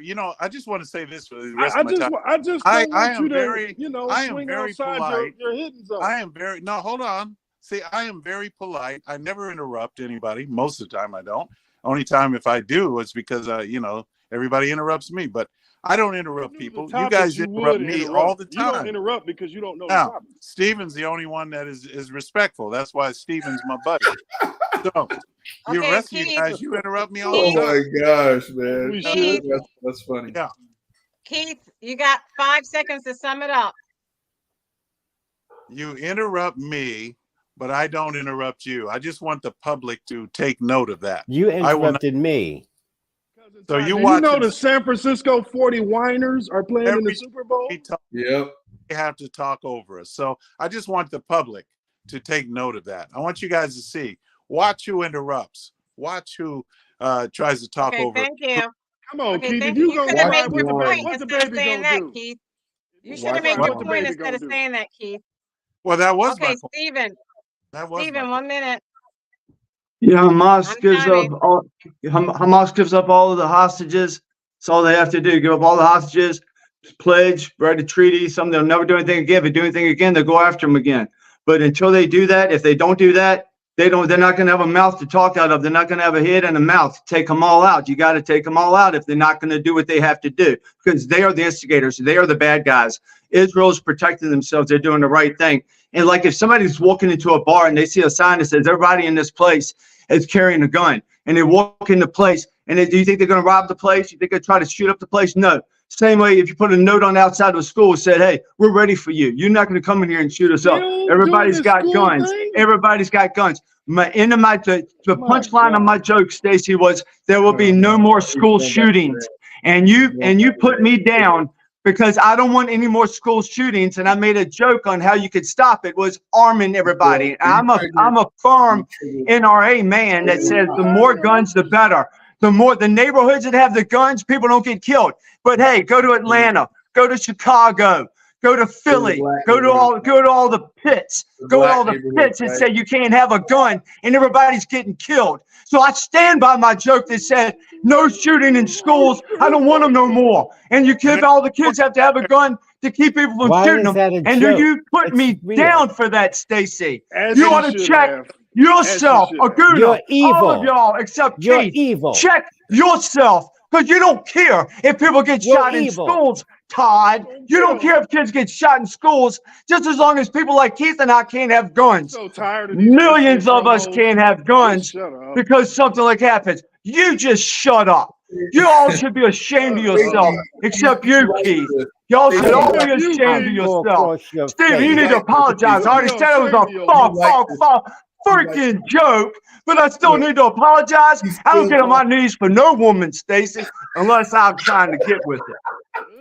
I know you don't get on your knees. No, only for Keith. Look at Keith laughing at Steven. Oh, hey, we just got way too much information. Keith is laughing at you, Steven. Oh, and Steven laughed. Too much information. Steven laughed. Oh, your boyfriend. That was Stacy. That was classic Stacy right there. She let him do that. He don't get on the knees for no woman. Oh, man, I'm sick of you. Go ahead now. Oh my God. He was so hurt. But anyway, just real quick. He's laughing at Steven. On the Israel, that's Stacy. That's you. You did that. I didn't trigger him. You, Nas. I'm sorry. No, it's cool. It's cool. These deals have been out there for at least a month. They're refusing to take the deal. And honestly, I think we're seeing the end of that state as an internationally recognized democracy. I think they're going to be looked at totally differently. We got a whole young generation who is watching the videos, seeing the children dying, seeing the buildings exploded and everything else. We started off this whole scenario with them telling us that, no, they wouldn't bomb a hospital. They would never do that. That's against the Geneva Convention. They would never do a thing like that. Next thing you know, they blew up every hospital in Gaza, and now they're admitting they did it. And we've seen this process play out. They deny, and then eventually they admit what they've actually done. So, no, they're not going to take the deal. They're going to continue to try to genocide these people so they can take more of their land and make it into another part of an ethno-state, which I thought we all disagreed with. But seems some people, they haven't learned much in their long Okay, go ahead. What's the other part, Nas? Oh. So in love with you. Al Green, the great Al Green. So the raggedy Republicans decided that they were going to try to oust this person by getting the vote while Al Green was in the hospital getting some kind of elective surgery. What they didn't know, because they're a bumbling crew of morons, was that Al was actually coming out of surgery and showing up to vote. So they didn't have the votes to get the decision that they wanted. And Al Green, how could a better name for a black man named Al Green from Louisiana, showed up with his jerry curl and made his vote and crushed them and their raggedy, parliamentary play. And then the other side, of course, Aguna and Cousin Top broke this down perfectly. The Republicans have presented this military age people, they're coming over, we're all going to die. This dire situation. And the problem was, when you tell your supporters that Joe Biden is a socialist and a Marxist and all this other stuff, when in actuality, Joe Biden is a center-right Democrat, always has been. So most of these things about the border, he actually agrees with them on. So when they came with their great promise list of, these are the things we want to secure the border, what they found out was Joe Biden's like, okay, let's do that. And then Republicans, because as Keith said, people are politicizing and value political office and power and ambition over country. They're ultimately saying despite the fact that this is so important, we're going to save it as a reason for Trump to use on the election platform as a way to get elected, as opposed to fixing the problem. Like, this is the Republican Party at this point. So, Keith, you should be ashamed of this as a Christian, but you continue to support that party because you're a sucker. And we're just watching this play out. So the Dems aren't that skilled as politicians, but you don't have to be if your opposition is Marjorie Taylor Greene and Laura Bobbitt. Like, this is really sad. I was afraid of GOP as a youngster because they were so politically astute. And that party doesn't exist anymore. Okay, thank you. Aguna. Yeah, you're seeing two cases in which your hand has been overplayed. The Republicans in the Senate and the House, as they try to, cater to a base that is uncaterable to. I mean, you can't cater to people who don't want you to reason and legislate. That's at the core of most of the far right constituents in the Republican Party. They like the fight in the dog, not the dog in the fight, right? They want to see that red meat and go against the libs. They want to take it to the libs. You just saw what Stephen did. He took his ball and ran home just because he felt offended. He's so fragile on the show and he can't handle any type of criticism or anything, right? Or he can't even, especially from a woman. I'm gonna take my ball and go home. And then when you look at Israel, this is why it's important, and this is why Joe Biden better be careful with how he handles that. Because again, this is going to be a campaign issue if he doesn't check Israel. At the end of the day, they want this whole thing that Keith is talking about. You're going in there and you're continuing to bomb hospitals and you're making a humanitarian crisis. You're actually elevating Hamas's stance. They're actually going from a terrorist organization to now freedom fighters, because you're sitting there bombing children and doing all this things. That's not going to play out well over time on the world stage, especially when people are like, okay, we're waving the white flag. Oh no, we're going to keep on bombing and killing civilians until Hamas itself is destroyed. Oh, by the way, if you do that, there are going to be other things that are going to pop up around the world that are going to threaten Israel. I guarantee you can't. I mean, people, unless you're going to kill every last Muslim person in the world, which is what is going to start being propagated, especially when you start seeing these humanitarian things going on. Okay, thank you. You're going to have a world backlash, and you're not going to be like a Stephen on this show saying Israel was provoked. Israel, okay, you got $15 billion worth of aid that's coming through the Senate, yet you're the victim. That's not going to play out well over time. So the quicker they can end this and move forward, the better. Wait a minute, Guna. Don't get on your knees for Stacey. Don't let her. I'm never get on my knees for a woman. I'm never going on my knees for a woman. Since he brought up my name, can I make a comment? Since No, sorry. I did not say Count Chocula. They figures. Todd. Okay. But the Bible says. Aguna's right when it comes to Israel, because when you think about it, how many innocent people are dying? So you can't just continue to kill innocent children and think the world is going to look kindly on you. So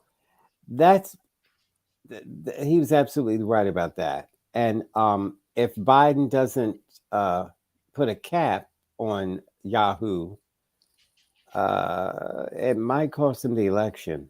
Young people are not liking this. Great point, Tom. But the other point I wanted to make, thanks, was Stephen is hilarious. And he gets Stacey going and coming. Stacey say anything. And Stacey, and then Keith just sits around laughing at him. Now, what kind of way is that to do for you? And he said, I don't get on my knees for no woman. I love it. He said, unless he's interested in them.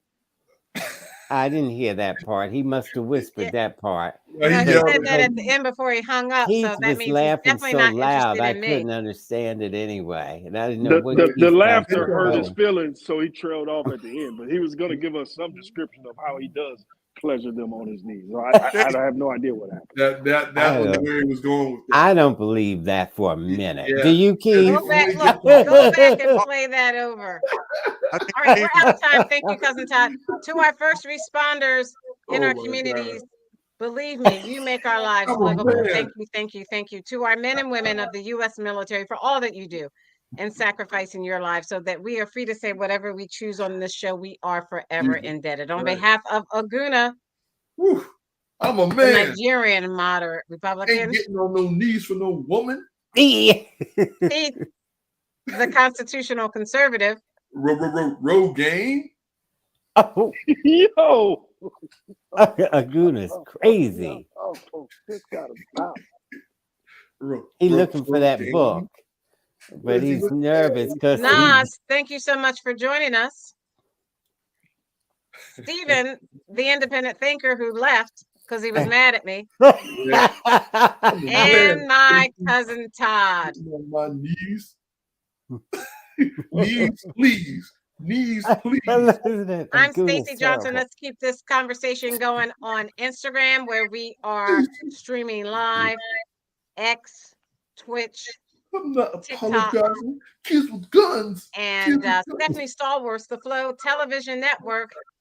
Thank you so much for joining us. We hope you did get something worthwhile out of our conversation. We'll see you next week live, 7:30 p.m. Join us. Be there. Be square. Good night.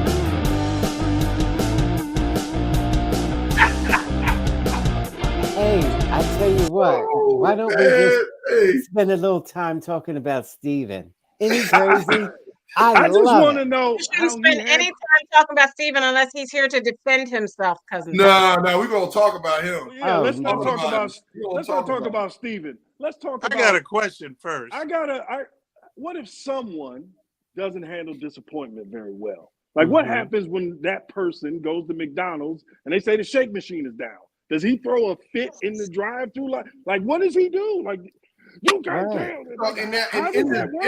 Interject a gun into this conversation, right? So he's over here advocating guns for children. Stay on a show and take. Hey, wait! You gotta let Keith come in. Keith, go ahead.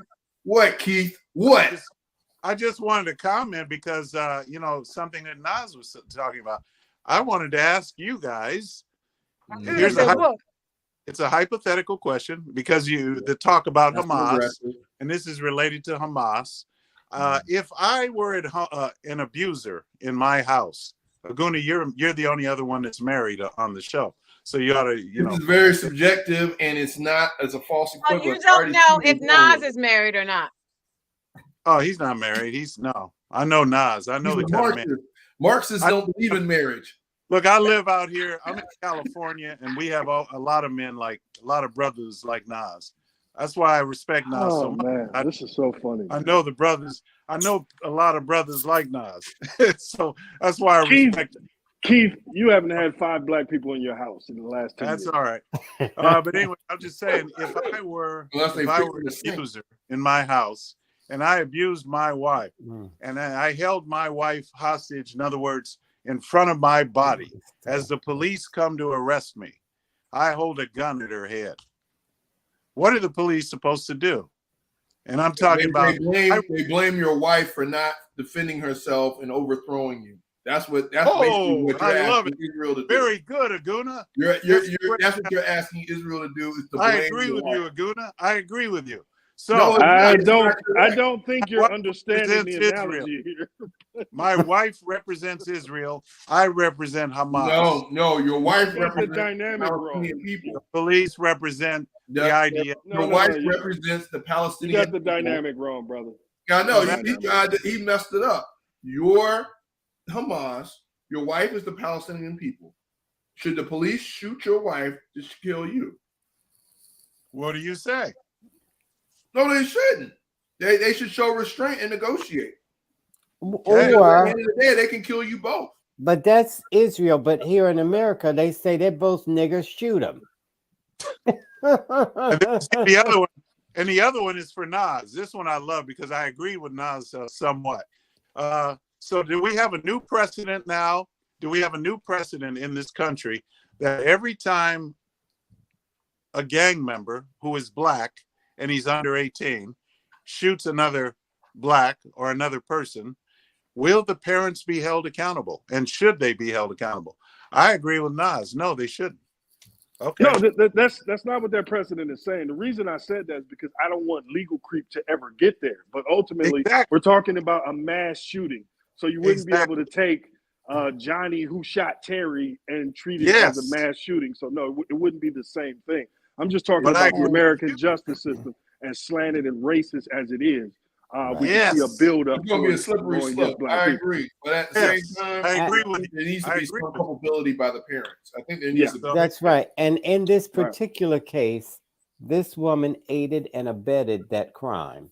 Now, though I about Nas, Keith I wants don't immunity from mind so much this law, though I know it's going to be slanted. But when you have situations where children are now shooting at random because they're mad at some boy and they shoot up the crowd, I want to know what the parents were doing and where that child got the gun. Because sometimes they got that gun from home and the Yeah, parents see, did. we don't differ that much, Cousin Todd, because I'm saying I agree with everything Cousin Todd just said, but I think the culpability is the gun manufacturers and NRA and that whole apparatus Mm-hmm, that needs to mm-hmm. stop, guns from being so readily available. Sorry, I'm jumping in. well, they already go Right, after. but that's I get that, but also I'm looking at these parents who are uh unfit to say the least or unconcerned. It's just getting to be a little too much of this shooting, especially in Philly. It's getting out of hand, and the parents are nowhere to be found. Yeah, and you're going to start seeing guns with this. I mean, you already have where you can put the thumbprint on your house, come in the house. Guns are going to be the same thing where you can customize. Now it's going to take a while because you're going to have to phase out old guns, and there's going to be all these workarounds. But at the end of the day, for people who like myself, who may want a gun in the house, but also want to keep it away from my kid, you already can put it in a safe box with your fingerprint as the code. Those type of things need to be put in place. But let's say at the end of the day, my son gets the gun and does something to it as a 10-year-old or 15, whatever. I hold some liability if I wasn't, storing it safely or keeping it in a proper.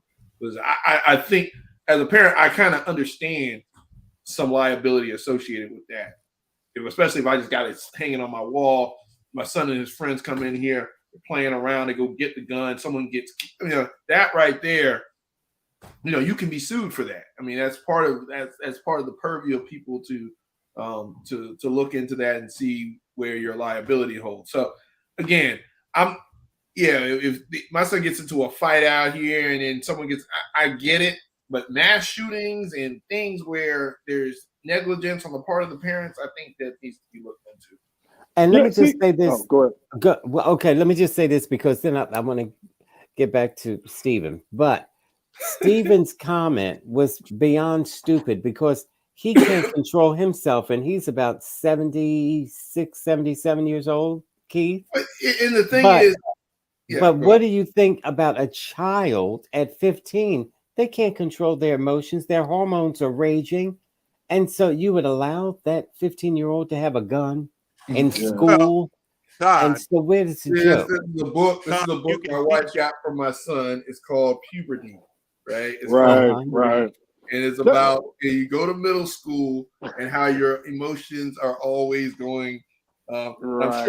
I'm sure Keith would like this section. It's called Erection Here, Erection There, Erection Everywhere. Right. Because that's what happens with Steve. But hey, you better quit reading from that book, The Mothers of Liberty, or whatever they call. Gonna pull that book off the shelf. That's right. And, because you said that. Pull it off the shelf. That's right. They gonna get that pulled off the shelf. I don't know why my wife ordered this, and I'm not using it, by the way, because I told her this is a single mom book. You have a man.